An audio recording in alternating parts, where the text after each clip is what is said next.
நம்ம வீட்டு சமையலில் மதியம் சாப்பாடு பார்க்கலாம் வாங்க. சாம்பார் இந்த மாதிரி செஞ்சு பாருங்கள், ரொம்பவே நல்லாயிருக்கும். நம்ம பருப்பு வந்து குக்கரில் போட தேவையில்ல, இது போல் வேக வச்சு கடைஞ்சி செஞ்சு பாருங்கள், ரொம்பவே நல்லாயிருக்கும். தேவைக்கேற்ற மாதிரி துவரம் பருப்பு, கொஞ்சமாக பாசிப்பருப்பு எடுத்து நல்லா கழுவிட்டு, சின்ன வெங்காயம், ஒரு தக்காளி, பூண்டு சேர்த்துக்கலாங்க.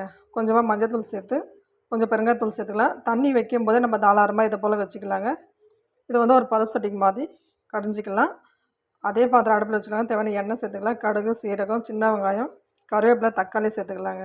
தேவையான உப்பு சேர்த்து நல்லா வதக்கி விட்டுக்கலாம். நல்லா வதங்கிட்டோன்னு நம்ம கட் பண்ணி வச்சுக்கிற மாங்காய், கேரட், கத்திரிக்காய் சேர்த்துக்கலாங்க. காரத்துக்கு ஏற்ற மாதிரி குழம்பு மிளகாத்தூள், சாம்பார் பொடி, மல்லித்தூள் சேர்த்துக்கலாங்க. நல்லா வதக்கி விட்டுக்கலாம். நல்லா வதங்கிட்டோன்னு நம்ம வெடிக்கட்டி வச்சுக்கிற பருப்பு வேக வச்சு தண்ணி சேர்த்துக்கலாங்க. இதில் வந்து நம்ம வேறு தண்ணி சேர்க்கறதில்ல, இந்த தண்ணியே சரியாக போயிடும்.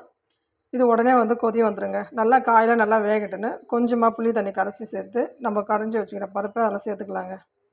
நல்லா ஒரு 5 நிமிஷம் நல்லா கொதிக்கணும். கொத்தமல்லி தழை தூவி வைக்கலாம். சூப்பரான சாம்பார் ரெடி. நீங்களும் ஒரு முறை செஞ்சு பாருங்கள்.